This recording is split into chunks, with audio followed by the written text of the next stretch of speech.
Elena Santos felt the rough paper of the eviction notice crinkle in her clenched fist, a sound as brutally final as the slam of the heavy apartment door behind her. The noise of the city street immediately rushed in to fill the sudden, cavernous silence of her life. The sharp screech of tires on asphalt, the distant, mournful wail of a siren, a deafening cacophony that offered no comfort, only indifference. Her gaze fell upon the two things that remained of her old world: her 10-year-old son, Leo, whose small, trembling hand was a fragile anchor in hers, and the heavy, cold metal of her Singer sewing machine at her feet. It was a gut-wrenching irony. The tool of her trade, a machine that could mend any torn fabric, was utterly powerless to stitch her shattered world back together. A hollow, familiar ache spread through her chest. A constant companion since the day she learned of her husband's suspicious construction accident. The company's condolences were as empty as her bank account, bled dry by inherited medical debts he never had a chance to fight. Now, everything was gone. The landlord's final, pitiless words echoed in her ears. She opened her fist and stared at the crumpled bills and loose change. $78. That was the price of a life. A knot of pure, cold dread tightened deep in her stomach, making it hard to breathe. Leo shivered, not just from the evening chill that snaked through the downtown alleyways, but from a deep, unspoken fear he was too young to name. He pressed his small body closer to Elena's side, his silent presence a constant, heartbreaking testament to her perceived failure. She could feel his quiet tremors right through her thin jacket, and her heart constricted with a pain far sharper and more profound than any physical hunger. She was his mother, his sole protector, and she had led him here to a dirty, wind-swept sidewalk littered with the city's indifference. The acrid smell of diesel exhaust and damp garbage filled her nostrils, an olfactory assault that was a world away from the clean, comforting scent of freshly pressed linen that once filled their home. A bitter wave of nausea rose in her throat. It was the guilt, a slow-acting poison seeping into the raw, open wound of her grief. Every passing car's headlights illuminated the shimmering film of unshed tears in her eyes, blurring the harsh city lights into a cruel watercolor of sorrow. Her stomach cramped violently, a physical manifestation of the sheer paralyzing terror of not knowing where they would sleep, or if they would even eat tomorrow. The thought was a relentless drumbeat in her mind. She was failing him. She was failing the memory of her husband. The wind was a relentless predator, its icy teeth biting at any patch of exposed skin, finding every worn seam in their inadequate jackets with cruel precision. Hunger was no longer a simple pang, but a dull, constant ache deep in Elena's belly, a low-burning fire she had ruthlessly learned to ignore so that Leo could have the last of their food. Hours earlier, she had watched him chew slowly on a single stale roll of bread she'd bought with precious coins, each of his small, deliberate bites, a painful reminder of the hearty, laughter-filled dinners her husband used to cook. Now, the ambient sounds of the city had become a form of exquisite torture. The faint, cheerful clatter of silverware from a nearby restaurant window, the easy chatter of families walking by, their arms laden with groceries. These were sounds from another universe, a world of warmth and security that was now as distant and inaccessible as a foreign planet. Her hands, the proud hands of a skilled seamstress, once so nimble and sure as they guided fine fabric under the needle, now felt numb and clumsy, stiff with cold as they clutched the worn strap of her purse. Inside it, the psychological weight of her husband's medical bills felt like a physical stone in her gut, a debt that had not only stolen their home, but had systematically erased their future, one piece at a time. Her mind, a traitorous projector, kept replaying the moment her world fractured. It wasn't a slow, gentle crumble. It was a sudden, violent shattering, a seismic shock from which she still hadn't recovered. The memory wasn't a clear picture, but a collage of visceral sensations. It was the shrill, unnatural ring of the telephone in the middle of a quiet Tuesday afternoon, a sound that instantly filled her veins with ice water. It was the overpowering, sterile smell of antiseptic in the hospital waiting room, a scent that clung to her clothes and hair for days, a ghost she could still conjure with sickening clarity. Above all, it was the cold, carefully rehearsed words of the site foreman, a man whose face she barely remembered, but whose voice was now etched permanently into her soul. "A tragic accident," he had said over the phone, his tone utterly flat, devoid of any genuine sympathy.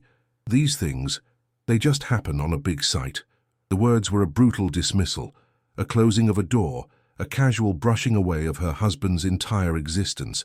That feeling of absolute powerlessness from that day had only grown, metastasizing into the suffocating despair she felt now.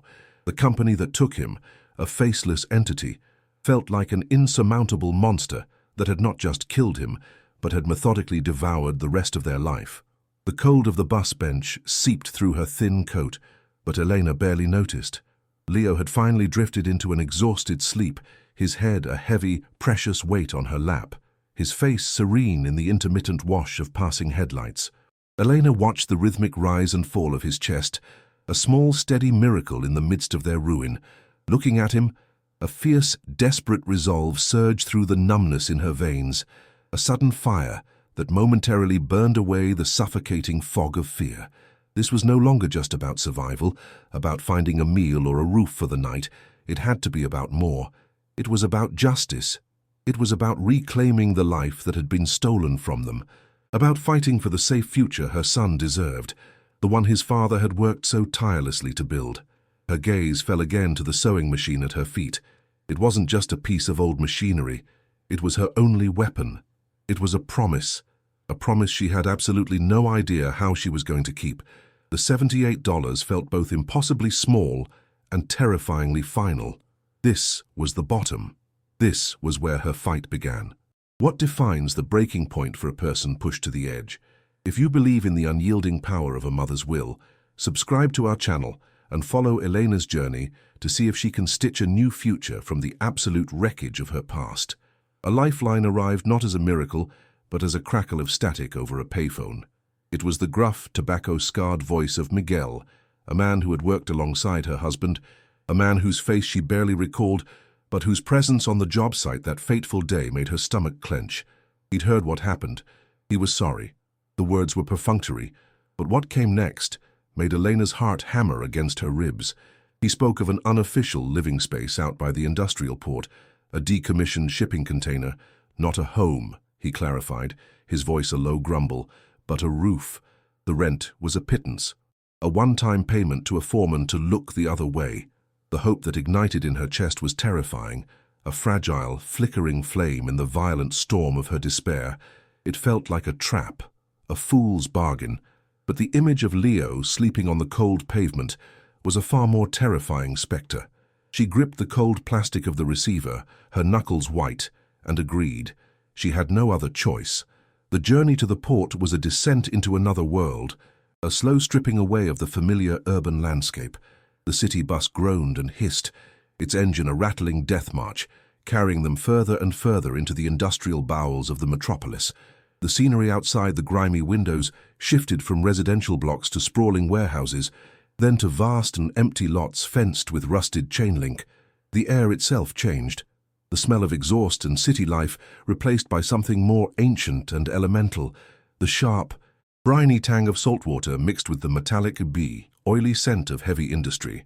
Leo, who had been quiet and withdrawn, now pressed his face against the vibrating glass, his eyes wide with a mixture of fear and awe at the colossal cranes that clawed at the grey sky like metallic dinosaurs.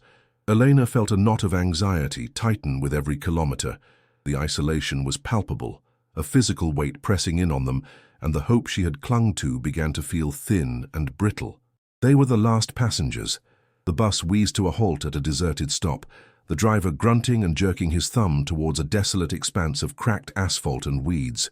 "End of the line," he'd mumbled, not even making eye contact before the hydraulic doors hissed shut, leaving them in a sudden, profound silence, broken only by the distant, mournful cry of a foghorn. Elena clutched Leo's hand, her sewing machine a dead weight in her other.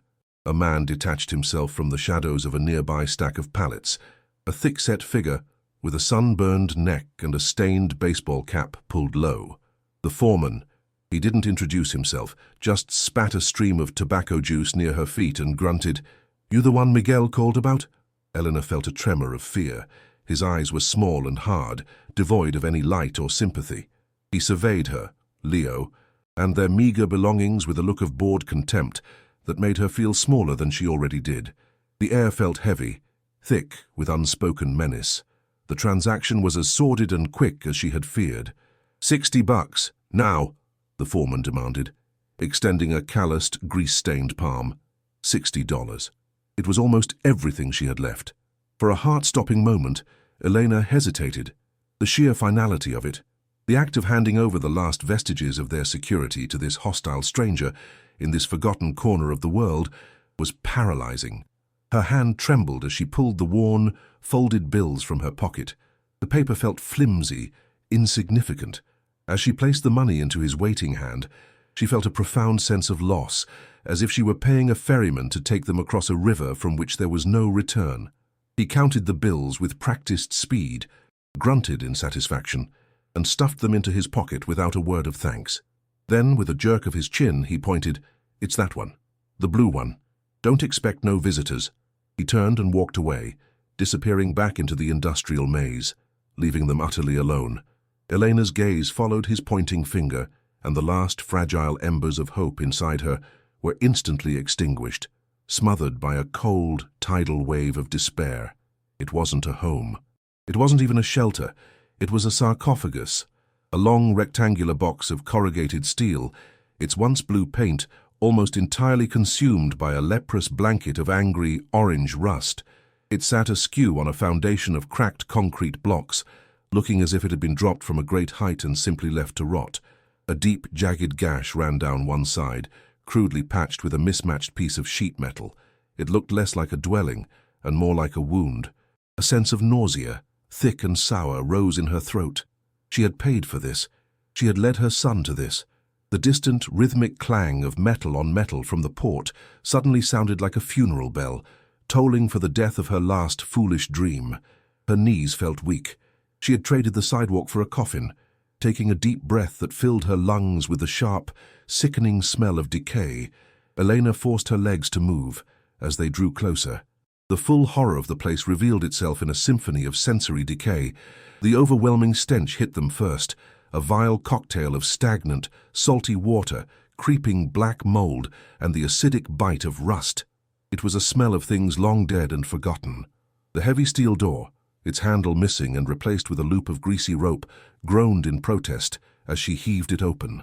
A sliver of grey light pierced the interior gloom, revealing a space that was even worse than the outside suggested. Water dripped from a dozen places in the ceiling, each drop landing with a hollow, echoing plink into murky puddles on the floor. The air inside was thick and cold, a dampness that clung to the skin and seemed to seep directly into the bones. Elena felt Leo flinch beside her, and her heart broke all over again. The interior was a study in dereliction, a single, rotted-out bunk frame. Its mattress, a stained and sodden relic, was bolted against the far wall. The floor, made of the same corrugated metal as the walls, was slick with a grimy film of moisture and dirt. In one corner, a small mountain of rain-soaked cardboard boxes had collapsed into a pulpy, decomposing mass, giving off a sweet, nauseating odor. There was no electricity, no light, no running water, just the four weeping walls and the incessant, maddening sound of dripping. A shiver, completely unrelated to the colder bars, traveled the length of Elena's spine. This place was not just abandoned. It felt malevolent. It felt like it had swallowed previous inhabitants and was waiting patiently to swallow them too. She saw a flicker of movement in the shadows. A rat, its eyes gleaming for a second before it vanished into a crack. Her stomach churned.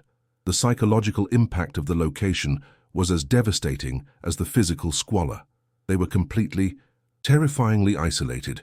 The container was situated in a vast forgotten yard, a graveyard of industrial detritus. Skeletal cranes stood silent against the horizon, and mountains of discarded shipping pallets and rusted barrels formed a bizarre, post-apocalyptic landscape. The only sign of life was the relentless, impersonal noise of the port itself, a constant, unnerving cacophony that served only to emphasize their solitude. The deep groans of ships, the percussive clang of containers being loaded and unloaded, the distant, frantic beeping of reversing trucks, it all blended into a single, monstrous mechanical breathing. It was the sound of a world that was moving on without them, a world that did not know or care that they were trapped in its corroded heart. This wasn't a neighborhood. It was a non-place, a dead zone. As the sun began to set, the true nature of their prison became terrifyingly clear. The thin metal walls, which had been slowly cooking them in the residual afternoon heat, now began to radiate a penetrating cold. The temperature dropped with alarming speed, and the dampness in the air became a physical, biting presence. Elena wrapped her arms around Leo, trying to shield him with her own body, but the chill was relentless. She could feel him shivering uncontrollably, his teeth chattering in the gloom. The sounds of the night were even more menacing than the sounds of the day. The wind howled through the gash in the wall with a mournful, human-like whistle. Unseen things skittered and scratched just outside, their movements amplified by the metal shell. Every gust of wind that rattled the loose patch on the wall sounded like someone trying to get in. Elena felt a primal fear grip her, a terror that left her breathless and rigid in the dark. Elena lay awake on the cold, hard floor. Leo curled into a tight ball beside her, his small puffs of breath the only sign of life in the suffocating darkness. She had used her own coat as a pillow for him, leaving her in just a thin sweater that offered no defense against the creeping chill. Her body ached with a deep, bone-weary exhaustion, but sleep was an impossible luxury. Her mind was a torture chamber, replaying her decision, her conversation with the foreman. The look of utter disappointment on Leo's face, the feeling of failure was a physical weight, pressing down on her chest, making each breath a conscious effort. She had gambled their last dollars on a promise, and she had lost catastrophically. She was a seamstress who couldn't stitch her life together, a mother who couldn't provide the most basic shelter for her child. Tears, hot and silent, began to stream down her temples, carving paths through the grime on her skin. The constant drip of water from the ceiling became a form of psychological warfare, a maddeningly regular tattoo that marked the slow, agonizing passage of time. Drip, drip, drip. Each sound was a reminder of the container's decay, of its inability to protect them even from the elements. Elena closed her eyes and tried to imagine the clean, dry scent of their old apartment, the soft hum of the refrigerator, the feeling of her husband's arm around her as they slept. The memories were so vivid they were painful, ghosts from a life that now felt like it belonged to someone else. A wave of grief, so powerful it was suffocating, washed over her. It wasn't just the loss of her husband, it was the loss of safety, of normalcy, of a future. Here, in this cold, dripping box, surrounded by the ghosts of industry, she felt her hope finally and completely drain away, leaving only a hollow, echoing void. Suddenly, a new sound cut through the night, jarring her from her despair. It was a low, resonant groan, a deep thrumming that vibrated through the metal floor and up into her bones. It was a ship's horn, but it was so close, so monstrously loud, that it felt like the voice of some leviathan stirring from the deep. The sheer power of it shook the container, and Leo whimpered in his sleep, burrowing his face deeper into her side. Elena's heart pounded with a fresh surge of adrenaline. The sound was a brutal reminder of their precarity, of how they were camping in the middle of a massive, dangerous, working machine. The foreman's words came back to her, chilling and sharp.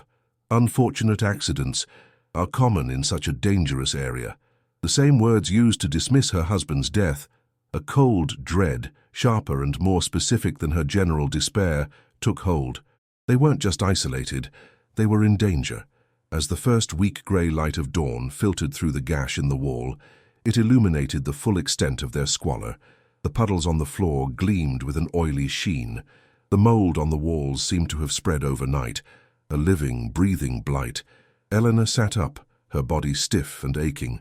The oppressive heat was already beginning to build, promising a day of sweltering misery to follow the night of freezing torment. This was their new reality, a relentless cycle of extreme discomfort and fear. She looked at Leo, still sleeping, his face pale and smudged with dirt. The fierce, protective fire she had felt on the bus bench felt like a distant memory, doused by the relentless, leaking reality of this place. She had promised to fight, but she had led them straight into a deeper, colder pit of hopelessness. She felt utterly and completely defeated, her spirit as broken as the rotting frame of the bunk beside them. She got to her feet, moving with a slowness that bespoke a depletion of will, not just of energy. There was a desperate, practical need to make the space livable, or at least survivable. They needed to clean. It was a futile gesture, an attempt to impose order on pure chaos, but it was the only action she could think to take. She found a stiff, bristly brush head near the pile of ruined boxes, its handle long since rotted away. Her gaze swept over the filthy, corrugated metal floor, a landscape of grime and puddles. There was no water, no soap, just the overwhelming task ahead. She felt a familiar knot of hunger tighten in her stomach, but pushed it down. Her focus narrowed to the floor, to the small patch of relative dryness beneath the skeletal bunk frame. She had to start somewhere. She had to do something, anything to fight back the suffocating feeling that this rusted metal box was not a temporary shelter, but their tomb. With a sigh that was more of a gasp, Elena knelt on the cold metal. The floor was rough and uneven under her knees. The air was already growing thick and heavy, the sun beginning to beat down on their metal roof, turning the container into a slow-cooking oven. The smell of hot, wet rust filled her nostrils, a coppery, unpleasant scent that seemed to coat the back of her throat. She looked at the filthy floor, then at her own hands, the hands of a seamstress, meant for delicate, precise work. Now they were destined to scrub away layers of filth in a futile attempt to carve out a sliver of dignity from this ruin. She felt a profound sense of wrongness, a deep internal dissonance. This was not her life. This was not the future she and her husband had planned. This descent into hell felt absolute. She was at the bottom. There was nowhere else to fall. There was nothing left but this grimy floor and the overwhelming certainty that she had failed. The morning sun turned the container into a furnace. The air was thick, suffocating, and tasted of hot metal. Elena felt sweat trickle down her spine as she knelt on the corrugated floor, the sharp ridges digging painfully into her knees. Action, any action, was the only antidote to the despair that threatened to paralyze her. She had given Leo the grim task of scrubbing the filth from beneath the rotting bunk frame, using a rag she'd torn from one of their few spare shirts. The sound of his small hands working, a rhythmic scrape, scrape, scrape against the grime, was the only sound that wasn't the maddening drip from the ceiling. A wave of guilt washed over her. He was a child who should be in school, not cleaning a rusted box. She felt a familiar tightening in her chest, the physical manifestation of her own perceived inadequacy as a mother, a feeling that was becoming as constant as her own heartbeat. The sheer hopelessness of the task, trying to clean a place that was fundamentally unclean, almost made her stop right there. Leo, however, worked with the grim determination only a child can muster when trying to please a parent in pain. He was focused, his small brow furrowed in concentration. The space under the bunk was dark, filled with shadows that seemed to drink the weak light filtering in. Elena watched him for a moment, her heart aching. He was trying to build a home out of this wreckage, just for her. Suddenly, the rhythmic scraping sound stopped. A different noise replaced it, a dull, solid thud, completely unlike the hollow echo the rest of the floor produced. "Mama!" Leo's voice was small, muffled from under the frame. "It sounds funny here." Elena, lost in her own miserable thoughts, almost dismissed it. A child's game. But there was a note of genuine curiosity in his voice that cut through her apathy. She felt a flicker of interest, a tiny spark in the vast darkness of her mind. "What is it, mijo?" she asked, her voice raspy from the dry, hot air inside the container. He scurried out from under the frame, his face smudged with a new layer of grime, but his eyes were bright with discovery. "Listen." He reached back into the darkness and knocked again. Thud, thud, thud. It was a dense, muted sound, completely alien to the reverberating clang of the surrounding metal. He then knocked on the floor next to it. Clang, clang. The difference was immediate and startling. A jolt of pure, unexpected curiosity shot through Eleanor's exhaustion. It was a feeling she hadn't experienced in months, a forgotten sensation. She crawled over, the rough metal scraping against her palms, and peered into the gloom beneath the bunk. Her eyes struggled to adjust to the shadows, but she could just make out what Leo had found. The section of floor he was pointing to was different. It wasn't just the sound. It was the texture, the very look of it. It broke the uniform pattern of the corrugated steel, an anomaly in the landscape of rust, getting on her hands and knees. Elena squeezed her shoulders into the tight space, the smell of damp and decay intensifying. She ran her fingers over the surface, The rest of the floor was a series of cold, sharp ridges. This section, a rough square about 2 feet wide, felt different. It was a flat panel, and the edges were thick and uneven, a crude, lumpy line of welding that stood proud of the surrounding metal. It was a patch, a deliberate, man-made patch, a cold thrill. Part fear and part excitement traced its way down her spine. This wasn't a repair. A repair would have used a similar piece of corrugated metal to match the floor. This was a lid. Her fingers, sensitive from years of working with fine thread, explored the perimeter of the welded square. On one edge, almost hidden by the bunk's metal leg, her nail snagged on something. It was a tiny gap, a corner that was slightly, almost imperceptibly, pried up. Her breath caught in her throat. Her heart began to hammer against her ribs, a frantic, hopeful drumbeat in the oppressive silence. This was not random. This was intentional. Someone had sealed this compartment, and that tiny, lifted corner was an invitation, a flaw in their design left by the passage of time or a hasty departure. "Leo, go outside," she said, her voice a strained whisper. "Look for something. Anything made of heavy metal. A pipe. A bar. Something strong." The boy's eyes were wide, sensing the sudden, sharp shift in his mother's energy from despair to a fierce, focused intensity. He nodded without a word and scrambled out of the container, his bare feet making soft, slapping sounds on the cracked asphalt outside. Elena remained crouched in the darkness, her fingers tracing the outline of the patch again and again. Her mind raced. Why would someone hide something in the floor of a shipping container? What could possibly be valuable enough to warrant such an effort? The possibilities were a dizzying, terrifying torrent. Drugs, weapons, contraband. The foreman's menacing face flashed in her mind. His warning about accidents suddenly felt less like a veiled threat and more like a statement of fact about the dark dealings that surely took place in this industrial wasteland. A wave of nausea, born of pure fear, washed over her. Maybe they shouldn't be doing this. Maybe she should just leave it alone, scrub the floor over it, and pretend they never found it. But the image of Leo's hungry face, the feeling of the $78 dwindling to almost nothing, the crushing weight of their destitution, that reality was more terrifying than any unknown secret hidden in the floor. This could be nothing, or it could be everything. The small hope that had been extinguished upon her arrival was rekindling itself, a dangerous, wild flame fueled by desperation. Whatever was in there, she had to know.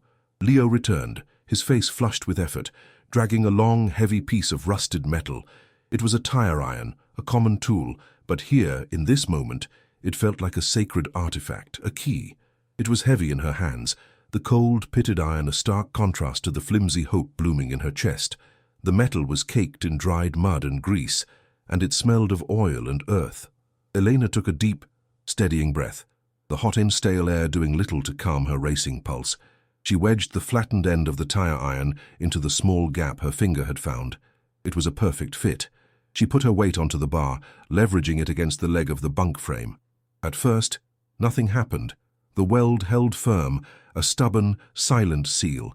She felt a pang of disappointment, but then she pushed harder, grunting with the effort, all her frustration and anger and desperation flowing from her body into that single point of pressure. A low groan, the sound of tortured metal, echoed in the confined space. Then came a high-pitched, tearing screech as the weld began to give way. It was a sound that set Elena's teeth on edge, a sound of violation, of a long-held secret being forced into the light. Leo, who had been watching with wide, silent eyes, flinched and covered his ears. Elena ignored the noise, ignored the pain in her muscles, and pushed again, harder this time. The screeching grew louder, more frantic, and then, with a sudden, shockingly loud pop, the corner of the patch buckled upwards, breaking free from its metal prison. The tire iron clattered to the floor, its job done. A profound silence descended, broken only by Elena's ragged, heavy breathing and the incessant, maddening drip, drip, drip of the water from the ceiling, a sound that now seemed to be counting down to something. Elena's hands were trembling. She knelt, her heart pounding a deafening rhythm in her ears, and stared at the bent corner of the metal plate. It was open. The seal was broken. A new smell wafted up from the opening, cutting through the container's stench of mold and rust.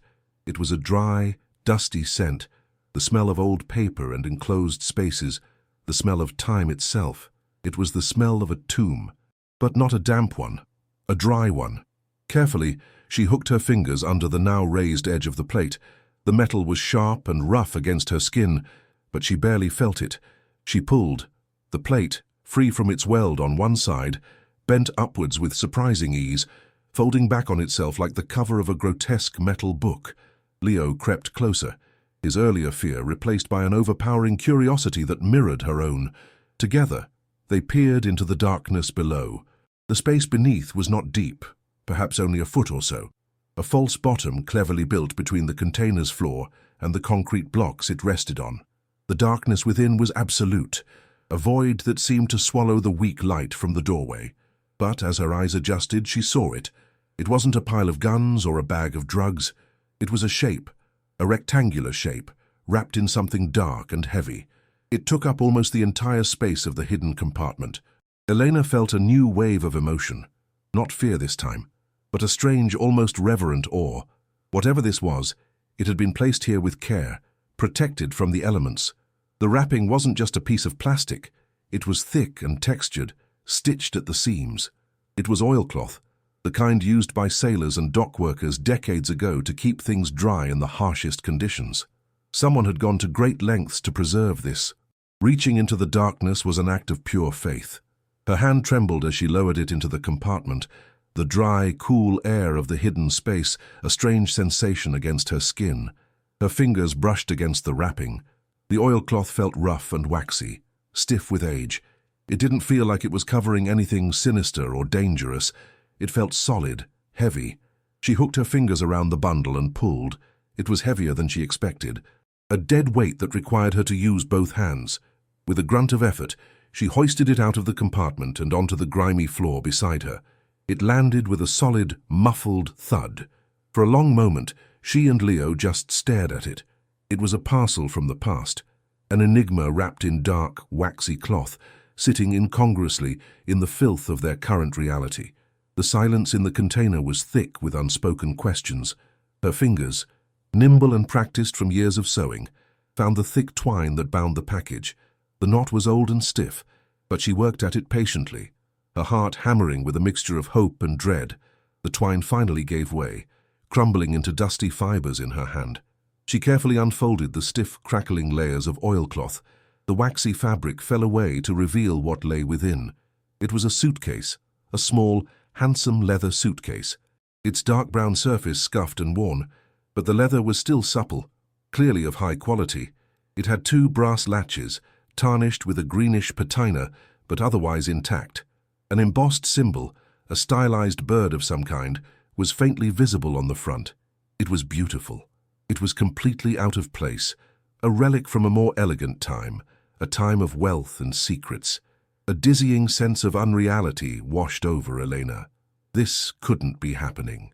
With a trembling finger, she reached out and touched one of the brass latches. It was cool and solid beneath her fingertip. She looked at Leo. His face was a mask of pure, unadulterated awe. He had forgotten their hunger, their fear, the filth of the container. In his eyes, this was a pirate's chest, the stuff of stories. She felt a pang of protectiveness. What if this brought them more trouble than they could ever handle? But there was no turning back now. The secret was already out, lying on the floor between them. She took another deep breath and with a decisive click, she pushed the button on the first latch. It sprang open, then the second. Click. The suitcase was unlocked. She paused for one last heart-stopping second, then slowly, she lifted the lid. The sight that greeted her made the air leave her lungs in a silent rush. The suitcase was crammed, absolutely stuffed to the brim, with money, not local currency, but stacks and stacks of old United States dollar bills. They were bound in simple paper bands, the green and grey of the notes muted by age. It wasn't a random pile. It was meticulously organized, packed with an obsessive neatness.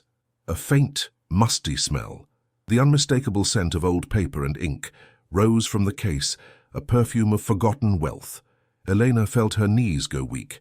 She stared, unable to process the sheer volume of it. It was more money than she had ever seen in her life. more than she could ever have dreamed of. It was an impossible, life-altering fortune sitting on the floor of a rusted metal box that she had paid $60 for. The world outside, the noise of the port, the heat, the dripping water, it all faded away into a distant hum. All that existed was the surreal, overwhelming sight of the money. Her hand, as if with a will of its own, reached into the case. Her fingers brushed against the top stack of bills. They felt dry, almost brittle. The paper softened by the passage of decades. It felt real. This wasn't a dream. This was happening. The sheer, crushing weight of her poverty, the constant, grinding worry about their next meal, the terror of homelessness. For a dizzying second, all of it was lifted, replaced by a giddy, terrifying lightness. But as her eyes scanned the impossible treasure, she saw that there was more. Tucked neatly into the side of the suitcase, nestled between stacks of cash, were two other objects.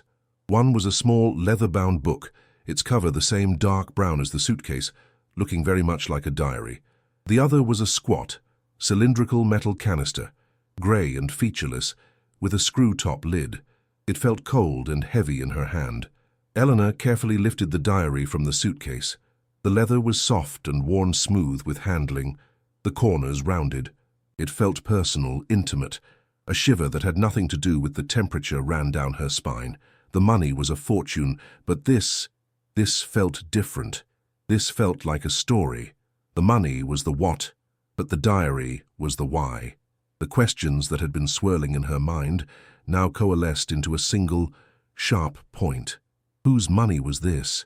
Why was it hidden here? And why did they never come back for it? The answer, she knew with a sudden, chilling certainty, was probably lying within the brittle, yellowed pages of this little book. The mystery had just deepened, the open loop of the discovery now branching into a far more complex and potentially dangerous narrative. The weight of the diary in her hands felt heavier than all the money combined. She then picked up the metal canister. It was heavier than it looked, and when she shook it gently, she heard a soft, rattling sound from within. She twisted the lid. It was tight, sealed by time, but with a determined effort, she managed to unscrew it. The threads made a soft grinding sound as they came loose. She tipped the canister over, and two small, tightly wound rolls of black plastic fell into her palm. They were photographic negatives. She held one up to the sliver of light coming from the doorway. The images were reversed, ghostly and strange, but they were clearly pictures of people, faces, places. A chill snaked its way up her arm. Money was one thing, a diary was another, but photographs, images frozen in time, were proof. Proof of what? She didn't know, but the presence of these negatives alongside the vast sum of money and the secret diary filled her with a profound sense of foreboding. The weight of the discovery began to settle upon her, pushing out the initial shock and giddiness. This wasn't a lottery ticket. This wasn't a simple treasure chest. This was a story of flight, of secrets, of danger. The person who hid this case was running from something, or to something. The careful packing, the oilcloth, the hidden compartment. It all spoke of a desperate need for secrecy and preservation, and the fact that it was still here, decades later, meant that the person who hid it had likely met a terrible fate. She was no longer just a destitute widow who had stumbled upon a fortune. She was now the custodian of a secret that someone had clearly been willing to go to great lengths to protect, and that others might still be willing to kill for. The container no longer felt like a simple, squalid shelter. It felt like the heart of a dark and unresolved mystery. She looked at Leo, who was now touching a stack of the money with a single, curious finger. His innocent awe was a stark contrast to the cold dread that was beginning to crystallize in her own gut. She had wished for a way out, for a miracle to save them. But this was no simple miracle. This felt like a curse, a heavy, dangerous inheritance that she had unwittingly unearthed. What was she supposed to do? Go to the police? Tell them she found a suitcase full of cash, a secret diary, and unidentified photographs in the floor of an illegal dwelling she was occupying? They would take it all, and she and Leo would be back on the street. Only this time they would be entangled in a criminal investigation. The thought was paralyzing. The hope that had flared so brightly just moments before was now tempered by a very real and potent fear. Elena quickly gathered the diary and the canister of negatives, tucking them deep into the suitcase. She closed the lid, the soft thud of it sounding unnervingly final. The brass latches clicked shut, resealing the secret, at least for now. She couldn't leave it out. She couldn't risk anyone else seeing it. The foreman's face swam in her mind again. His contemptuous gaze, his casual mention of accidents. Did he know? Was it possible he was connected to this? The paranoia was a cold poison seeping into her veins. Every sound from outside, the distant clang of metal, the cry of a seagull, now sounded like a potential threat, like someone approaching. She felt exposed, vulnerable, as if the very act of opening the suitcase had sent out a signal, a beacon to those who had lost it so long ago. The isolation of the port, which had felt like a curse, now seemed like a fragile, temporary blessing. She had to hide it again. Working quickly, her movements now sharp and efficient, she wrapped the suitcase back in its protective oilcloth shroud. The waxy fabric felt like a burial cloth. She lifted the heavy bundle and carefully lowered it back into the dark compartment in the floor. It settled into its resting place with a soft thud, a secret returning to its grave. She took the bent metal plate and forced it back down into place. It no longer sat flush. The broken weld left a visible, jagged seam. It was a scar, a permanent mark of her discovery. Anyone who knew what to look for would see it instantly. The thought sent a fresh wave of fear through her. She dragged a pile of the damp, rotting cardboard boxes from the corner and arranged them over the patch, trying to camouflage the disturbed section of the floor. It was a flimsy disguise, but it was the best she could do. Standing up, she brushed the grime from her hands, but she couldn't brush away the feeling of the discovery. Her world had been irrevocably altered in the last hour. She was no longer just a victim of circumstance, a poor widow struggling to survive. She was now a player in a game she didn't understand, holding pieces that were clearly immensely valuable and incredibly dangerous. The initial drama of her survival, the fight for food and shelter, seemed to pale in comparison to the looming mystery she had just uncovered. The narrative of her life had been hijacked. The questions burned in her mind, each one more urgent than the last. Who was the author of the diary? What events did the photographs capture? And who was the powerful enemy that this person was so afraid of? The $78 in her pocket felt pathetically insignificant now. She was sitting on a fortune and a time bomb. She looked over at Leo. He was quiet now, the excitement of the discovery having faded, replaced by the gnawing reality of their situation. The hunger was returning. The heat was intensifying. The container was still a rusted, leaking box. The money hidden beneath their feet hadn't changed any of that. It hadn't put food in their stomachs or provided them with a safe place to sleep.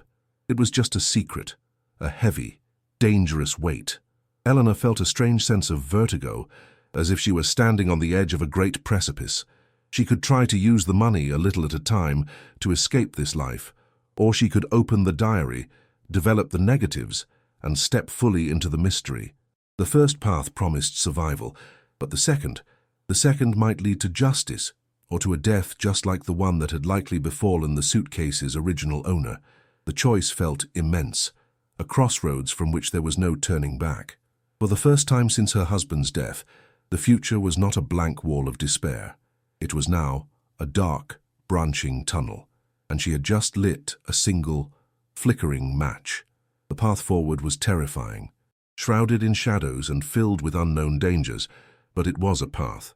The discovery had not solved her problems. It had replaced them with a new, far more complex set.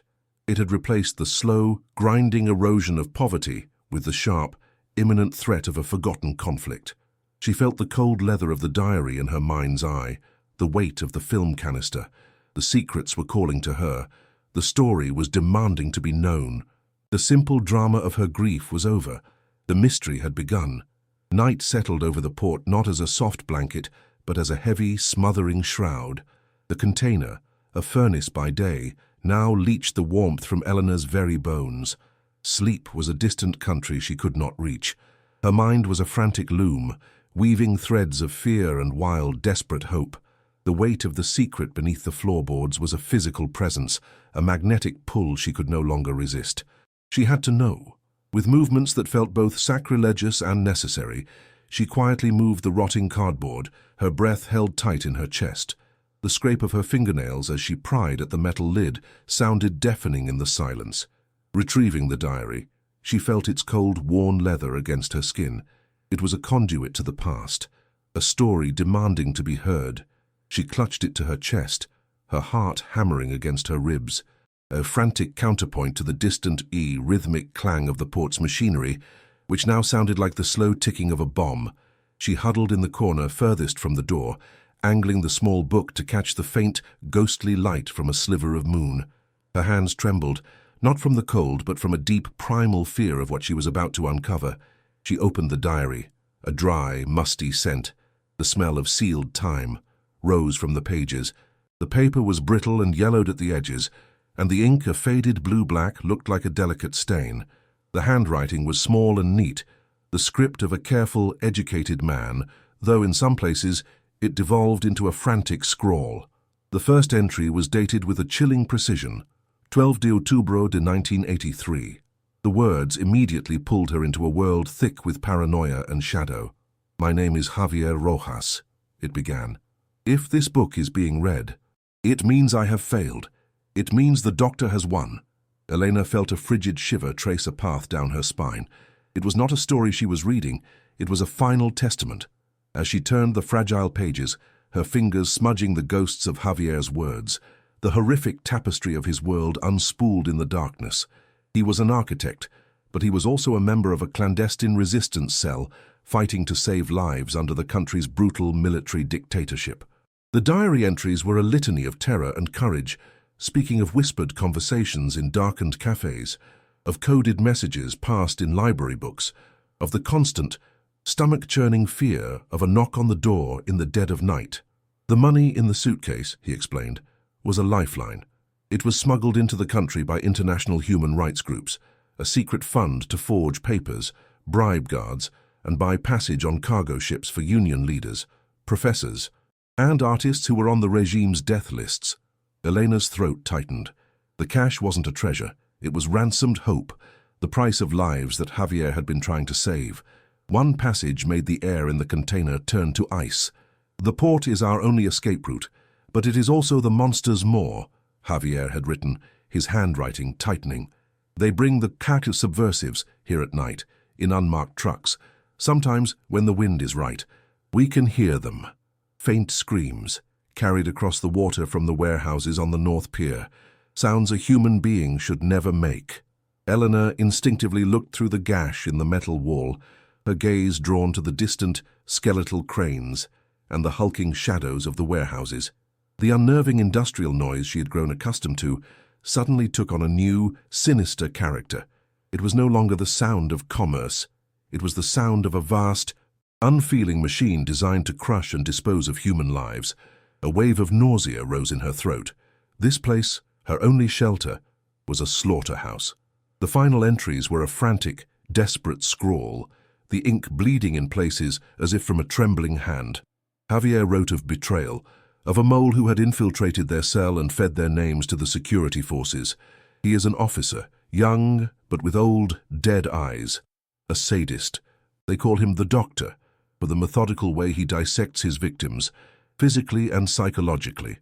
In his last, terrified entry, Javier described hiding the suitcase in the floor of this very container, a last-ditch effort to keep the funds and the proof out of the regime's hands. "The negatives are the key," he wrote, the words almost illegible. "They are the only proof of his crimes. They show his face. They show what he does in Warehouse 7. Pray God someone finds this." The entry ended abruptly. The following pages were starkly, terrifyingly blank. Elena closed the book, a profound and heavy sorrow settling over her. Javier never escaped. He was disappeared. Her hands, now shaking uncontrollably, reached for the cold metal canister. The negatives, Javier's last hope. She unscrewed the lid, the soft grinding sound setting her teeth on edge, and tipped the contents into her palm. The 2 rolls of black plastic felt alien and potent. She had no way to develop the film, no darkroom to bring these ghosts to life, but she unrolled a few inches of one strip and held it against the moonlight. The reversed, spectral images were difficult to decipher, but the shapes were unmistakable. A bare room, figures slumped in chairs, their heads bowed, and standing over them, a man in a crisp uniform. His face was a pale blur in the negative, but his posture radiated a cold, absolute authority that chilled her to the bone. A sudden gust of wind whistled through the gash in the wall, and Elena gasped, feeling for a terrifying moment that the tormented spirits of Warehouse 7 were right there in the container with her. A sudden, violent noise from outside shattered the suffocating atmosphere. It was the low, predatory growl of a heavy vehicle engine, not on the distant road, but right outside, approaching fast. A pair of brilliant headlights swept across the container's rusted face, pouring through the gash and the open doorway, momentarily blinding her and throwing the squalid interior into stark, terrifying relief. Elena's heart leaped into her throat, a wild bird trapped in her ribs. Panic, cold and absolute, seized her. She scrambled on the floor, her movements clumsy and desperate, shoving the diary and the canister of negatives back into the hidden compartment. She barely managed to drag the pulpy cardboard boxes back over the scarred metal floor when the engine was abruptly cut, plunging the world into a thick, expectant, and deeply menacing silence. They were no longer alone. Then came the footsteps, not the shuffling gait of a vagrant, but the heavy, deliberate crunch of expensive shoes on gravel.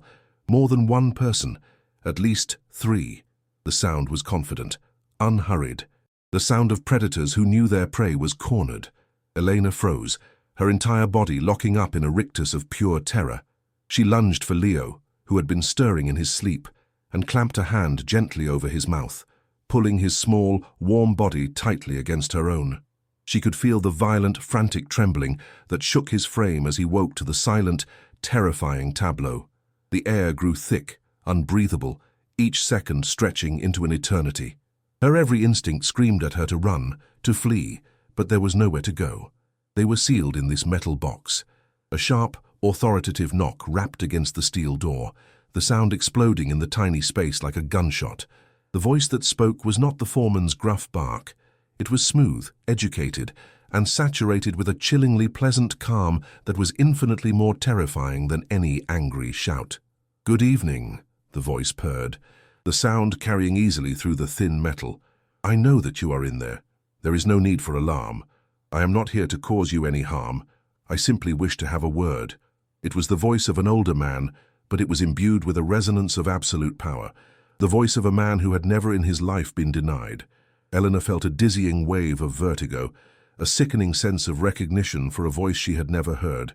A name, a title, screamed in her mind, a revelation that hit her with the force of a physical blow, stealing the breath from her lungs.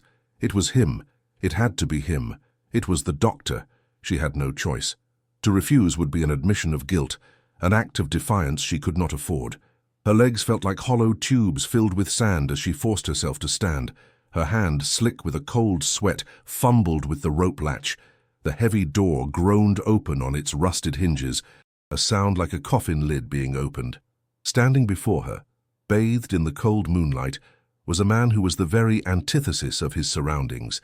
He was in his 70s, tall and erect, dressed in an impeccably tailored dark suit that seemed to repel the filth of the port. His silver hair was perfectly coiffed, and his eyes, a pair of pale, piercingly blue chips of ice, regarded her with a detached curiosity. A polite, grandfatherly smile played on his lips, but it was a dead thing, an artifice that never reached the cold depths of his eyes. Behind him, 2 colossal men in dark suits stood impassively, their very stillness a promise of brutal violence. "Dr. Valgus," he said, the name confirming her deepest fears. He extended a perfectly manicured hand, which Elena stared at but did not take. The name echoed in her memory, the owner of the construction company where her husband had his accident. "I own this port," he continued, his voice silky smooth as he let his hand drop. Every last rusted bolt. His gaze swept over the wretched interior of the container, taking in the puddles, the mold, the rotting bunk, before his pale eyes landed back on her with an unnerving, predatory focus. "My foreman tells me you've made a home for yourself in my scrap metal, a very resourceful woman." The compliment was a poisoned dart, a clear and chilling reminder that she was on his land, in his world, a trespasser entirely at his mercy. The pieces of the puzzle were slamming together in her mind, forming a picture of pure, absolute evil. Valgas's smile tightened, the skin around his eyes crinkling. This particular container, this piece of junk, it has a certain sentimental value for me, he said, his voice dropping to a low, confidential tone, a reminder of a more vigorous time in my youth. I've been meaning to have it disposed of, but now that you're here, he paused, letting his gaze drift around the container again. I would be willing to purchase your interest in it. A gesture of goodwill. Let's say $5,000, cash? Enough for a decent apartment for you and the boy? A chance to start fresh. The offer hung in the stale, hot air. Both a ludicrous fortune and a terrifying insult. He was testing her. He was dangling a lifeline to see if she would grab it, to see if she knew what other treasures this box contained. The silence that followed was thick and charged, a silent battle of wills over a 40-year-old secret. A film of cold sweat broke out on Elena's brow. Her mind raced, a whirlwind of terror and calculation. He knows, he doesn't know for sure, but he suspects. He has been looking for this container, for this suitcase for 40 years. This isn't a real estate transaction, it's an interrogation. He's trying to buy not just the container, but her silence. She felt his cold blue eyes boring into her, trying to peel back the layers of her composure, searching for any flicker of knowledge, any sign that she had found his secret. She summoned every ounce of her will, every bit of her grief and rage, and forged it into a mask of weary, blank incomprehension. She said nothing. She did nothing. In this deadly game, her silence was her only move, her only armor against the monster who stood before her, smiling his dead smile. Her heart pounded a desperate, silent plea. Don't let him see. Don't let him know. The grandfatherly facade finally cracked. The smile on Valgas's face dissolved, replaced by a glacial mask of impatience and contempt. He took a single, deliberate step forward, invading her personal space, his expensive cologne a cloying, suffocating scent in the foul air. His voice, when he spoke again, was a low, venomous hiss meant only for her ears. This is a very dangerous place, Mrs. Santos. Things have a way of getting lost here. Machinery malfunctions, cargo shifts, people. He let the word hang in the air, a naked threat. Unfortunate accidents are a common feature of port life, a terrible fire. A faulty wire. He paused, his cold eyes locking with hers. Just like the tragic accident that took your husband on my company's property, it would be an unspeakable tragedy if another misfortune were to befall his grieving family. It was no longer a veiled threat. It was a confession and a promise. A surge of pure, ice-cold fury sliced through the fog of Elena's terror. He did it. He killed her husband, perhaps because he stumbled onto something, some clue to this decades-old secret. And now he stood here, threatening to do the same to her and her son. The weight of the diary and the negatives hidden just feet below them felt like a burning brand on her soul. He held all the cards, the money, the power, the men who could make her disappear without a trace. She held only the truth, a fragile, explosive truth that could either set her free or incinerate her. He turned to leave with a dismissive nod, his two thugs falling into step behind him like loyal hounds. You have 24 hours to consider my generous offer, he called over his shoulder, his voice once again preternaturally calm. I will be in touch. The crunch of his shoes on the gravel faded, leaving Elena trembling in the doorway, his words echoing in the sudden, vast silence. What would you do in her place? Would you take the money and run, burying the secret forever to save your child? Or would you risk everything to expose the monster, knowing that the price of justice might be your own life? The groaning engine of Valgas's car faded into the industrial cacophony, leaving behind a silence so profound it felt like a physical pressure against Elena's eardrums. The air, thick with the stench of rust and his cologne, felt poisoned. A violent tremor racked her body, a delayed reaction of pure, unadulterated terror. Her knees gave way and she sagged against the metal doorframe, the rough, rusted edge biting into her shoulder. He had killed her husband. The thought was not a suspicion anymore. It was a granite certainty, a fact delivered with a condescending smile and a promise of her own fiery death. She slid down to the grimy floor, wrapping her arms around her stomach as if to hold herself together. A low, guttural sound escaped her lips. A sound of rage and grief so primal, it barely sounded human.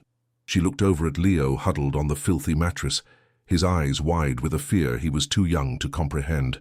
The sight of him, so small and vulnerable, extinguished her terror and ignited a cold, hard fury in its place. She would not let this monster win. She had one thing left, one final, desperate resource. Her fingers fumbled in the bottom of her worn purse, past the few remaining dollars and coins, until they closed around a small, cool object wrapped in a scrap of velvet. It was a tarnished silver locket, a simple oval piece her mother had given her years ago. The delicate chain was broken, but the locket itself was her last tangible link to a life before debt and death and fear. The thought of selling it, of trading this final piece of her past for a few more hours of survival, sent a sharp, agonizing pain through her heart. It felt like a betrayal. But Valgas's threat had changed the calculus of her life. This was no longer about finding food or shelter. It was about escape. It was about finding a weapon. She needed money for a bus ticket out of this hellscape, for a burner phone, for a meal that wasn't laced with the taste of panic. The locket felt heavy in her palm, a tiny anchor of memory she was about to cut loose in order to stay afloat. It was a terrible choice. The journey away from the port was a frantic escape. Holding Leo's hand in a grip that was almost painfully tight, she half ran, half stumbled through the labyrinth of discarded machinery and skeletal warehouses. Every shadow seemed to hold Valgas's thugs. Every gust of wind sounded like a pursuing footstep. Her lungs burned, not just from the exertion, but from the sheer, suffocating terror. The air itself felt hostile, charged with the memory of Valgas's presence. When they finally reached the deserted bus stop, the sight of the approaching bus, its headlights cutting through the twilight gloom, felt like a divine intervention. The hydraulic hiss of the doors opening was the most beautiful sound she had ever heard. As the bus pulled away, carrying them back towards the city's anonymous heart, she watched the monstrous cranes of the port recede in the grimy window. She felt a profound and dizzying shift inside her. She was no longer a victim sinking into despair. She was a fugitive, a woman with a secret, fleeing a known and powerful enemy. She got off the bus in a part of the city she didn't know, a district of old, crumbling facades and narrow cobblestone streets that had been bypassed by modern development. The air here smelled different, a mixture of roasted chestnuts from a street vendor, diesel fumes, and the dry, dusty scent of forgotten shops. Neon signs from bars and cheap hotels cast a lurid, flickering glow on the damp pavement. Elena clutched the precious diary to her chest, hidden inside her jacket, its secrets a burning weight against her ribs. Leo, exhausted and overwhelmed, clung to her side, his small face a mask of confusion. Elena scanned the street, her eyes searching for the universal symbol of desperation. A pawn shop, a place where memories were traded for cash, where the past was sold to buy a few more hours of the future. The locket in her pocket felt like a cold, heavy stone, a sacrifice she was about to make on the altar of a fight she didn't know how to win. The injustice of it all was a bitter acid in the back of her throat. She found it. The sign was faded, the gold leaf lettering peeling away to reveal the dark wood beneath. A Lisboa, relojuero, a watchmaker. Not a pawn shop, but close enough. The shop window was a graveyard of time, filled with clocks that had long since stopped ticking, their hands frozen at different, forgotten hours. A fine layer of grey dust coated everything, giving the display a dreamlike, ethereal quality. A tiny brass bell above the door chimed a delicate, lonely note as she pushed it open, the sound immediately swallowed by the profound, ticking silence within. The shop was tiny, crammed from floor to ceiling with clocks of every shape and size. Grandfather clocks stood like silent sentinels along one wall, while hundreds of smaller faces stared out from crowded shelves. The air was thick with the smells of machine oil, old brass and wood polish, a scent of meticulous work and the slow, patient passage of years. It felt like stepping into a pocket of the world where time itself was held for repair. Behind a massive wooden workbench cluttered with a universe of tiny, intricate parts, a man was hunched over, a jeweler's loop screwed into his right eye. He was ancient, his back bent like a question mark, his skin a fine parchment of wrinkles. The light from a small desk lamp illuminated his gnarled, steady hands as they worked with minuscule tools on the exposed guts of a pocket watch. The only sounds were the soft, Rhythmic ticking from the dozens of working clocks on the walls and the delicate saw-metallic scrape of his instruments. He didn't seem to have noticed her enter. Eleanor cleared her throat, the small sound unnaturally loud in the ticking silence. The old man started, then slowly looked up. His magnified eye was a huge, distorted orb, startling and inquisitive. "Sim?" he asked, his voice a dry, reedy whisper, like the rustle of old paper. Elena felt her resolve waver. How could she explain her desperate situation to this quiet man who lived his life in fractions of a second? Her hand trembled as she pulled the velvet-wrapped locket from her pocket. The words she had rehearsed, a plea for a fair price, died in her throat. Her fear and desperation were a thick knot choking her. I need to sell this," she managed to whisper, her voice barely audible over the chorus of ticking clocks. As she fumbled to place the locket on the cluttered counter, the worn leather diary, which she had tucked hastily inside her jacket, slipped out and fell onto the workbench with a soft thud. It landed open, the embossed symbol of the stylized bird facing up, caught for a single, stark moment in the bright circle of the desk lamp's light. The effect on the old watchmaker was immediate and electric. His hands, which had been so steady just a moment before, froze over the dissected watch. The tiny tool he was holding fell from his grasp, clattering onto the wood with a sharp, metallic sound that seemed to silence every clock in the room. His body went rigid, and the loop fell from his eye. "Where?" he breathed, his reedy whisper now a low, intense rasp that vibrated with a lifetime of suppressed emotion. "Where did you get that book?" He ignored the silver locket completely. His gaze was fixed, locked onto the embossed symbol on the diary's cover with a terrifying, absolute focus. He slowly raised a trembling, oil-stained finger and pointed at it. All the comforting, grandfatherly frailness vanished, replaced by an alertness, a sharpness that was startling. The air in the tiny shop grew thick and heavy, charged with a sudden, dangerous energy. Elena felt a jolt of pure adrenaline, a cocktail of fear and a wild, burgeoning hope. This man, this quiet repairer of time, knew the symbol. He knew Javier's diary. He was not just a random stranger. He was a piece of the story. A wave of dizziness washed over her as the impossible truth dawned on her.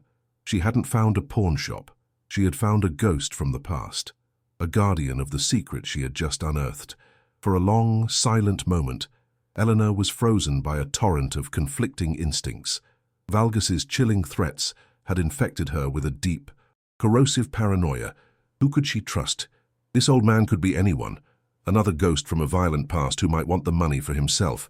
But as she stared into his face, she saw not greed or malice, but a profound and unmistakable landscape of pain. His eyes, now free from the magnifying lens, were clouded with a deep, ancient sorrow. The shock that had seized him was genuine, a seismic tremor from a long-buried fault line in his memory. In that ticking, dust-filled room, surrounded by the ghosts of frozen moments, Elena made a choice. It was a leap of faith, a desperate gamble based on nothing more than the look in a stranger's eyes. With a hand that was surprisingly steady, she pushed the diary across the workbench towards him. The small book slid over the polished wood and came to rest beside his trembling, outstretched fingers. He didn't pick it up immediately.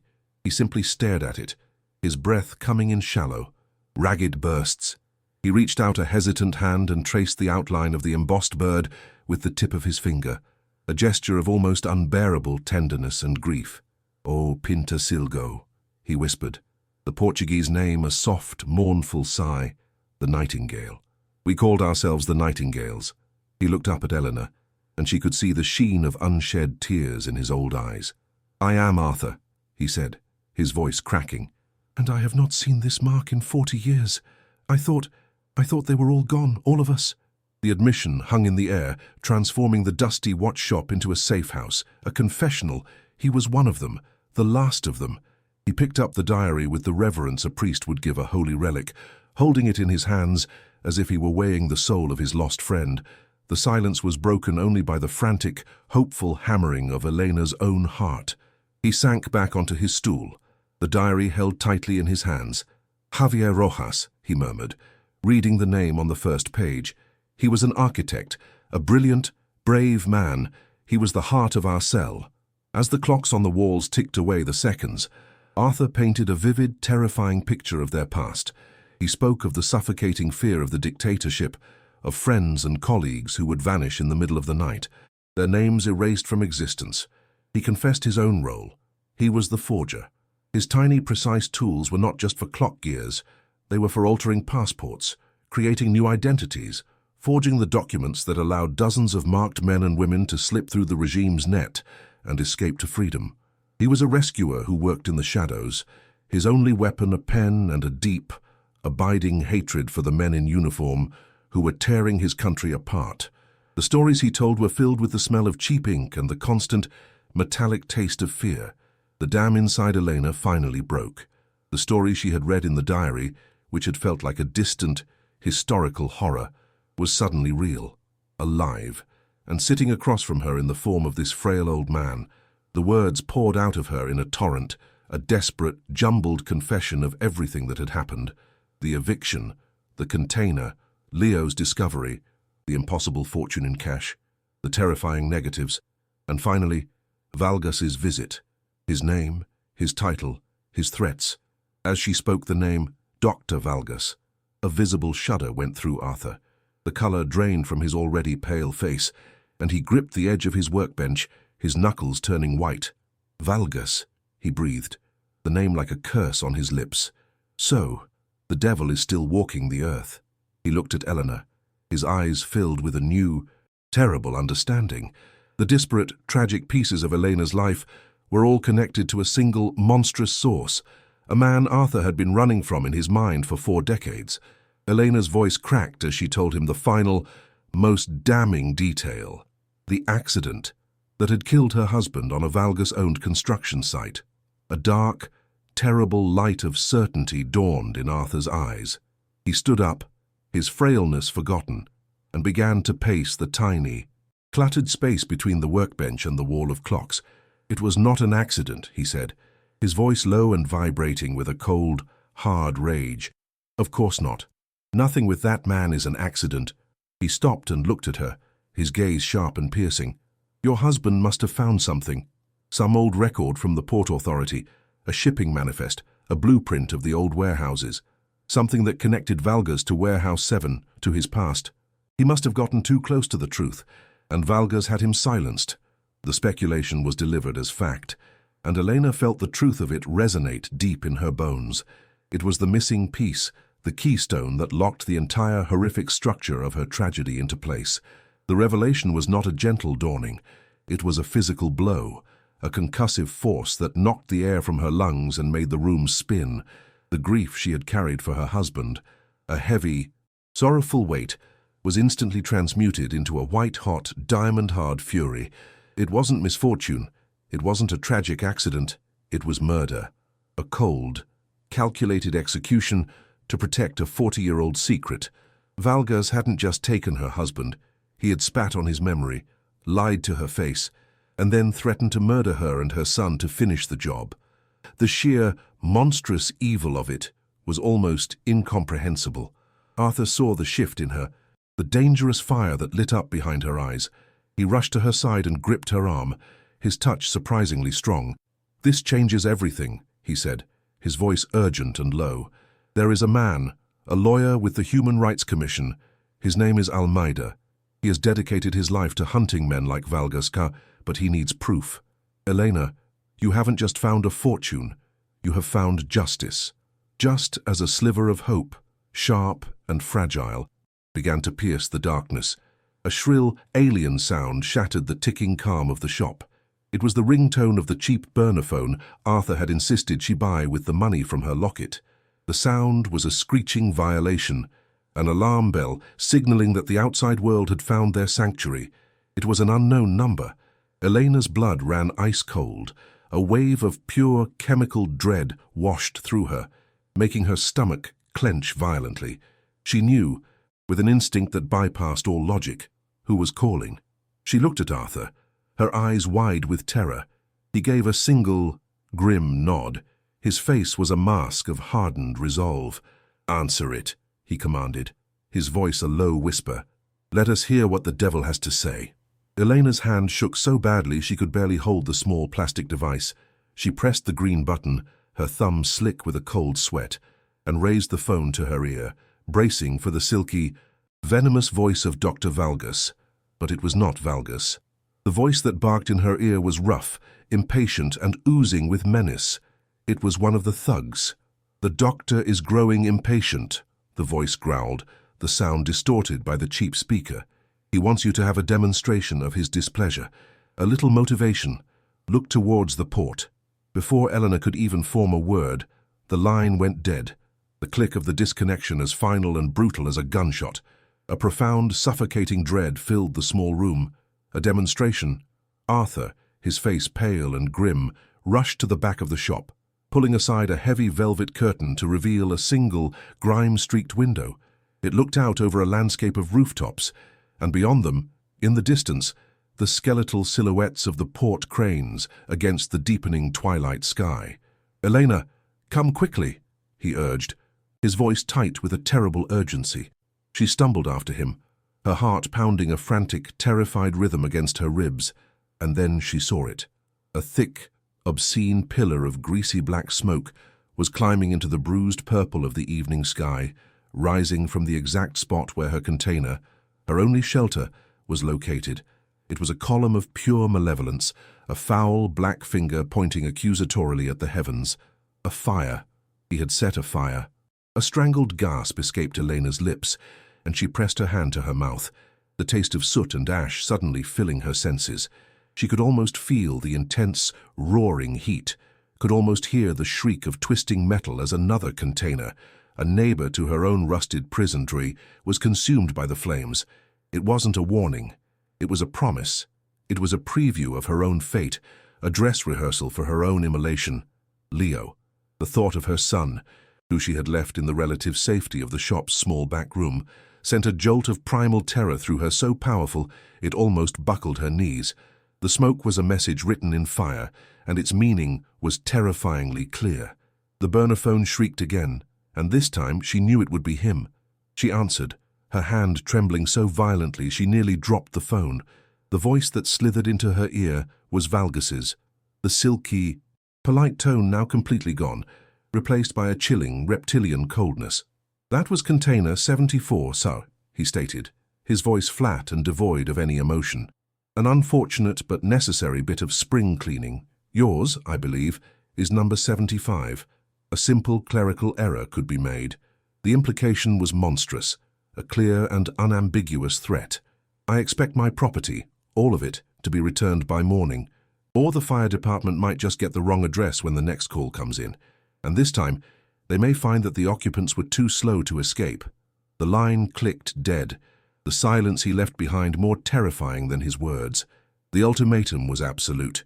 He was going to burn them alive. Her and Leo. The monster was done playing games. The full, horrifying weight of her situation crashed down upon her. The smoke still rising in the distance was the funeral pyre of her last, desperate hope for a simple escape. He would never let them go. He would hunt her and Leo to the ends of the earth. To him, they were not people. They were loose ends, liabilities to be incinerated and swept away like ash. Running was a fool's errand. Hiding was impossible. She was trapped, cornered in a city that was his personal kingdom by a man who controlled everything. A wave of utter, soul-crushing despair washed over her, so powerful it threatened to drown her. She sagged against the wall, the grimy glass of the window cold against her cheek. Tears of rage and terror streamed down her face, tracing clean paths through the soot of her own imagined demise. She had tried to fight, and she had only managed to make the monster bare its fangs. She had led her son directly into a furnace. Her body shook with silent, racking sobs. In the ticking silence of the watchmaker's shop, amidst the smell of oil and the dust of ages, Elena felt the sharp edges of her despair. She was on the verge of collapsing, of surrendering to the overwhelming terror. But then her gaze fell upon Arthur. The old man was not looking at the smoke anymore. He was looking at her, and his ancient eyes were not filled with fear, but with a cold, hard, familiar resolve. It was the look of a man who had faced monsters before. "He is arrogant," Arthur said, his voice a low, steady anchor in the storm of her panic. For 40 years, his power has protected him. He believes he is untouchable. He believes you are a weak, terrified widow. He took a step closer, his gaze intense. That arrogance is a weakness. It is a flaw in his armor, and it is the only weapon we have. We cannot run from him, so we must make him come to us. The simple, insane logic of his words cut through the fog of her fear, planting a tiny, dangerous seed of an idea born not of courage, but of the absolute absence of any other choice, began to take shape in the wreckage of her mind. A wild, desperate, and potentially suicidal gamble. She couldn't outrun him. She couldn't overpower him. She certainly couldn't hide from him. Her only option was to change the rules of the game entirely. She had to strip away his power, his shadows, his isolation. She had to pull him out of his dark kingdom at the port and drag him into the light, into the world of witnesses and consequences. "I'm not going to hide," she heard herself say, her voice a raw, trembling whisper that was nonetheless infused with a new, steely resolve. "I'm not going to wait for him to come for us." She looked from the smoke in the distance to the phone in her hand. "I'm going to call him. I'm going to set a trap." The words, once spoken, took on a terrifying life of their own, an irrevocable declaration of war against a man who was, for all intents and purposes, a god in this city. Arthur stared at her for a long moment, the ticking of the clocks counting the seconds of her insane pronouncement. Then a slow, grim smile spread across his wrinkled face. It was the smile of a fellow soldier recognizing a desperate but brilliant battlefield tactic. "A trap," he breathed, the words full of a sudden, dangerous energy. He began to pace the tiny confines of the shop, his mind, the mind of a meticulous planner, already working through the impossible logistics. But where? How? It must be a place where he is vulnerable, where his thugs are a liability, not a strength. It must be public, so crowded, that a single gunshot would cause a panic he cannot control. He tapped his temple, his eyes alight with a feverish intensity. He thinks he is the hunter. We must make him feel like the prey, even if only for a moment. We need to use his own arrogance as the bait. The impossible plan began to feel slightly less so, a sliver of a chance in a universe of certain death. Elena's mind, frantically searching for an image of chaos and crowds, landed on one place, the Mercado Central, the central market, a sprawling, deafening, vibrant heart of the city, a place she had once wandered with her husband on a happy Saturday. The memory was a sharp pang of pain, but the image it conjured was perfect. The sheer volume of people, the labyrinth of stalls, the cacophony of vendors hawking their wares, the smell of fresh bread, grilled meat and ripe fruit. It was the absolute antithesis of the port's sterile, metallic desolation. It was a place teeming with life, a place where a man like Valgas, in his tailored suit and aura of cold power, would be an anomaly, a predator out of his natural habitat. "The Mercado Central," she said, her voice gaining strength. "At noon, by the main fountain. It's the most crowded place in the city, at the busiest time of day." It was a stage, and she was about to set it for the final act. Arthur stopped his pacing and nodded, his eyes gleaming. "Perfect," he whispered. "Absolutely perfect." He immediately moved to a dusty, black rotary phone in the corner of the shop, a relic from the same era as the diary. He dialed a number from memory, his finger tracing the worn numbers with a practiced urgency. "Almeida," he said into the receiver, his voice a low, urgent murmur. "It's Arthur. You are not going to believe this, but the ghost we have been hunting for 40 years has finally shown himself, and we have him. We have the proof." Elena could only hear Arthur's side of the conversation. A clipped, a coded series of phrases, the Nightingale's testament, the North Pier negatives, the architect's heir. But she could hear the rising excitement in his voice, the thrill of a lifelong hunt finally nearing its conclusion. The lawyer was on board. The gears of a machine much larger than her own small tragedy were beginning to turn, grinding slowly towards a powerful and dangerous man. The plan was solidified in a few frantic, whispered minutes. It was terrifyingly simple. Elena had to call Valgas and bluff. She had to project an image of a woman who was terrified, but not broken. A woman fighting for her child's life, willing to make a desperate bargain. She had to convince him that she was acting alone, that she was foolish enough to believe she could trade his secrets for her safety. It was the role of a lifetime, and the stakes were absolute. Arthur coached her, his voice low and intense. "You are not a victim begging, Elena. You are a businesswoman making a transaction. He respects power, so you must show him a flicker of it. The power of the desperate." He handed her the burner phone. Its plastic casing was cool and slick against her sweaty palm. She took a deep, shuddering breath, the air tasting of dust and ozone. The entire future, her life and Leo's, rested on the credibility of her next words. She was a seamstress about to thread the most dangerous needle of her life. Her thumb, slick with sweat, hovered over the call button. The number Valgas had called from glowed on the small screen, a string of digits that felt like a coiled serpent. Her heart was a wild, deafening drum in her ears, so loud she was sure Arthur could hear it across the room. She pressed the button. The phone rang once, then a click. His voice, smooth and expectant, answered. "I trust you've had time to think." Elena closed her eyes, picturing Leo's sleeping face. "I have what you want," she said, carefully injecting a tremor into her voice, the sound of a woman on the edge of breaking. "The diary, the negatives, all of it." She paused, letting her feigned fear hang in the silence.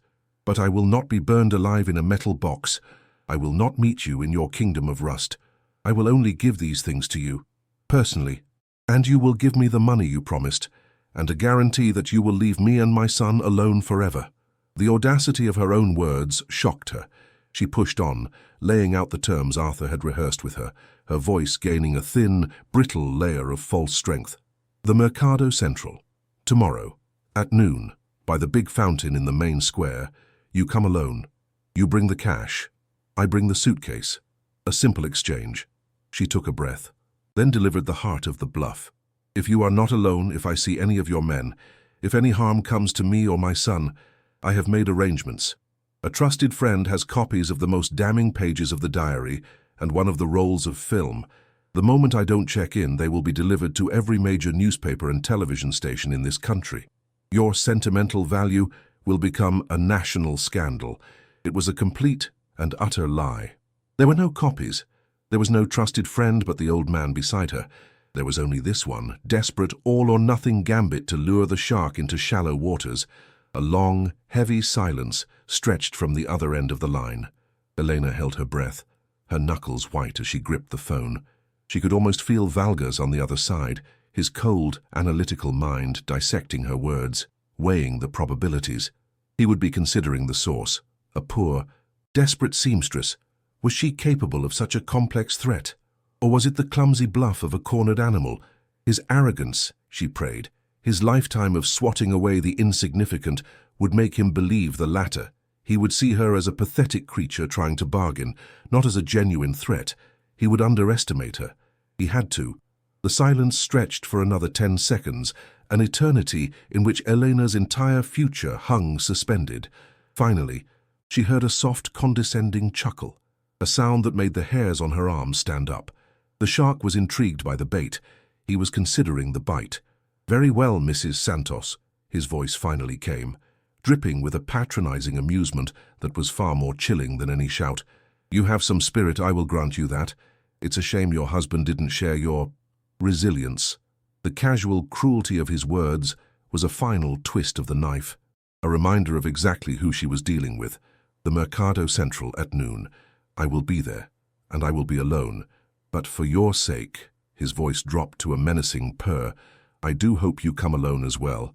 I would hate for there to be any further unfortunate accidents." He hung up.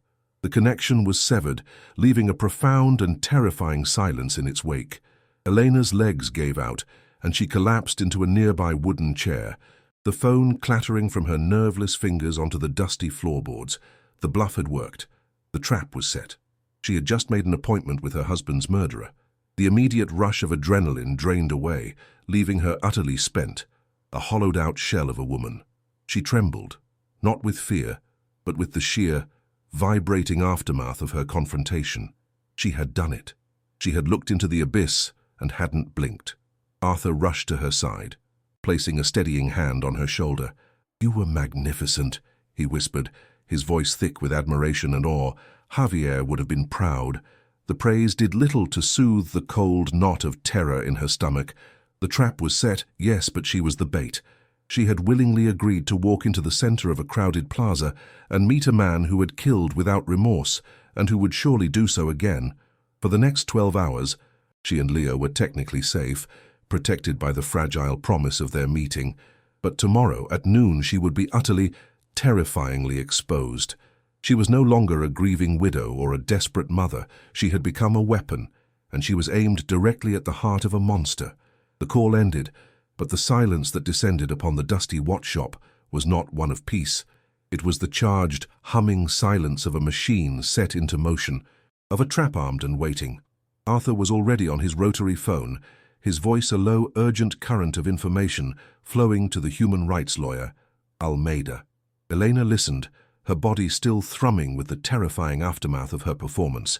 The ticking of the clocks on the walls no longer sounded lonely. They ticked in unison, 100 tiny hearts counting down to a moment of reckoning. She pulled Leo from the back room, holding his small, warm body against her own, inhaling the simple, clean scent of her son. He was the reason. He was the entire purpose of this insane, desperate gamble. Through the phone, she could hear Almeida's clipped, authoritative instructions relayed by Arthur, plainclothes officers, strategic positions, non-verbal signals.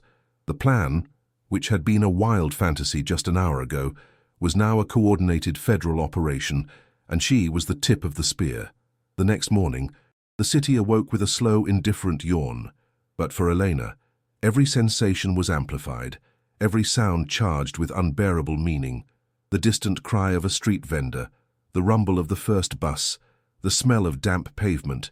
It was all the soundtrack to what could be the last day of her life. She dressed herself and Leo with a mechanical, deliberate slowness. Her hands, the hands of a seamstress, were steady. She was not a victim preparing for slaughter. She was a soldier preparing for battle.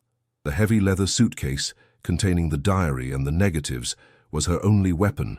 Its weight was a grounding presence, a tangible link to Javier Rojas's courage and her own purpose. Before they left, Arthur pressed a small cold object into her hand. It was a tiny digital audio recorder. "His threats," Arthur whispered, his old eyes fierce. "A monster's words are their own confession. Let the world hear him." The weight of the small device in her pocket was a new and potent addition to her arsenal. The Mercado Central was a roaring, living beast. The sheer sensory assault was overwhelming, a stark and violent contrast to the dead silence of the port. The air was a thick, chaotic tapestry of smells, the sweet, yeasty perfume of baking bread, the sharp tang of citrus and olives, the rich, smoky aroma of grilling meats, and the earthy scent of 1,000 different spices.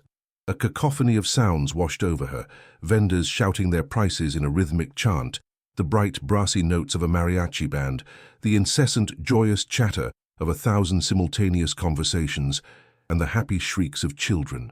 It was a symphony of life, vibrant and messy and beautiful. Elena, with Leo's hand in a death grip, navigated the dense river of people. Her heart a frantic drum against her ribs. She found her designated spot by the grand central fountain, the sound of its splashing water, a cool, indifferent witness. Here, in the very heart of the city's life, she stood utterly alone, horribly exposed, waiting for death to arrive for his appointment. The clock tower of the old cathedral began to chime, its deep, resonant bells counting 12. Noon. As if on cue, a subtle shift occurred in the crowd near the northern archway. The river of people seemed to part, an instinctual clearing of a path for something it sensed was dangerous. And then she saw him. Dr. Valgas moved through the throng, not as a man, but as a shark moves through a school of fish. He was an immaculate island of cold, dark grey in a sea of vibrant colour. His tailored suit was unwrinkled, his silver hair was perfect, his pace was unhurried. He was a creature of silence and shadow, grotesquely out of place in this world of noise and light, yet he commanded it absolutely. He carried a simple black leather briefcase. His pale, icy eyes scanned the crowd with bored contempt until they found her, standing by the fountain. A small, self-satisfied smile, the smile of a predator who has successfully cornered its prey, touched his lips. He began to walk towards her. and the world seemed to narrow to the closing distance between them. The air between them crackled, a pocket of absolute silence in the market's joyful chaos. He stopped a few feet from her, close enough that she could once again smell his expensive, cloying cologne, a scent she would forever associate with terror. "Mrs. Santos," he purred, his voice a low, intimate threat that was swallowed by the surrounding noise. "I must admit, I am impressed. You have a flair for the dramatic." His eyes flickered down to the leather suitcase in her hand, then to Leo, who was hiding behind her legs. "A wise decision. Now, let us conclude our business. Your fantasy of a new life is in this briefcase." He held it out. It was the moment of truth. Her heart hammered against her ribs, a wild bird desperate for escape. Her gaze darted past his shoulder, scanning the faces in the crowd, the fruit vendors, the tourists taking pictures. Her entire being was a single, desperate prayer. Please be here. Please let Arthur's plan work. For one agonizing second, she saw nothing but strangers. Then it happened. It was not a sudden, violent rush, but a beautiful, silent, and coordinated unfolding. A stout woman haggling loudly over tomatoes abruptly fell silent, her hand going to an earpiece. A young couple embracing by a flower stall separated, their loving gazes turning into masks of professional focus as they began to move. The old man reading a newspaper on a bench folded it with sharp precision, revealing the fit, alert posture of a man half his age.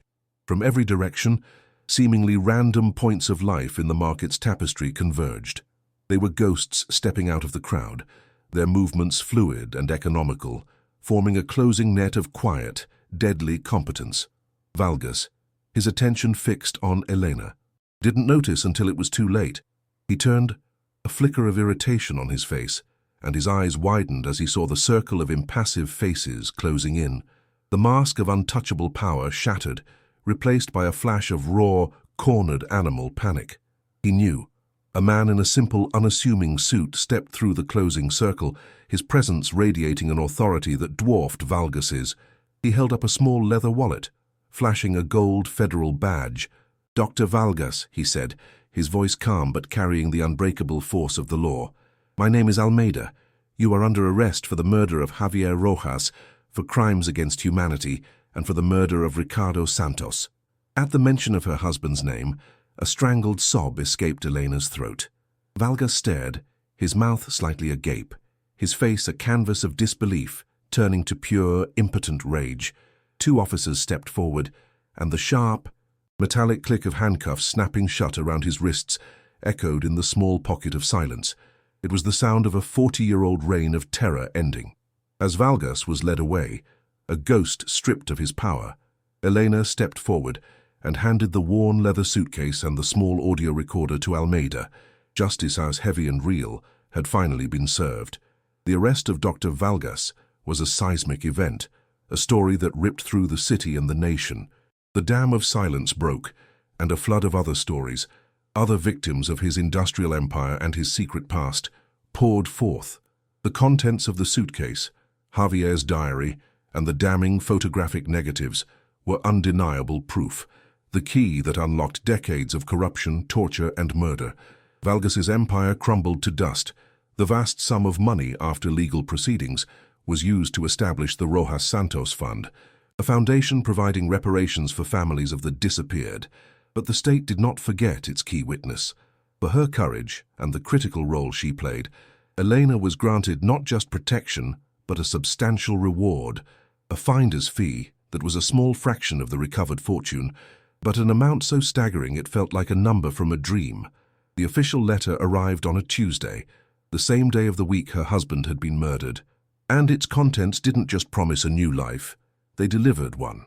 1 year later, the sound filling the bright, sunlit room was not the maddening drip of water, but the happy, productive hum of a state-of-the-art sewing machine. The air smelled not of mold and salt water, but of fresh brewed coffee and the clean, crisp scent of new cotton fabric. Elena sat at her workstation, her hands, once stiff with cold and fear, now moving with practiced grace, guiding a vibrant floral pattern under the needle. This was her own shop, a small but successful tailoring business run from a cozy, secure home she owned. In the adjacent room, She could hear Leo laughing as he worked on a school project, his voice full of the easy confidence of a child who knows he is safe. She rose from her work and went to the kitchen, where a rich, savory stew simmered on the stove, its aroma filling the house with warmth and abundance. This was not the life she had lost. It was a new one, a better one, forged in fire and stitched together with a thread of impossible courage. Eleanor looked out her window at the quiet, tree-lined street, a universe away from the industrial graveyard of the port. The journey from that rusted metal sarcophagus to this peaceful haven felt like a story that had happened to someone else. She hadn't just stumbled upon a fortune, she had unearthed a history, confronted a monster, and in doing so, had won back not just her life but her soul. The memories of her husband and of Javier Rojas were no longer sources of pain, but twin beacons of courage that had guided her through the darkness. Her fight had affirmed a simple, powerful truth, that justice is not a gift, but a right that must sometimes be seized with both hands. Elena's story is a testament to the idea that the will of a single, determined person can unravel the most powerful conspiracies and bring the most untouchable tyrants to their knees. If you believe that truth is the ultimate weapon and that resilience can forge triumph from tragedy, subscribe to our channel for more stories that prove the human spirit is unbreakable.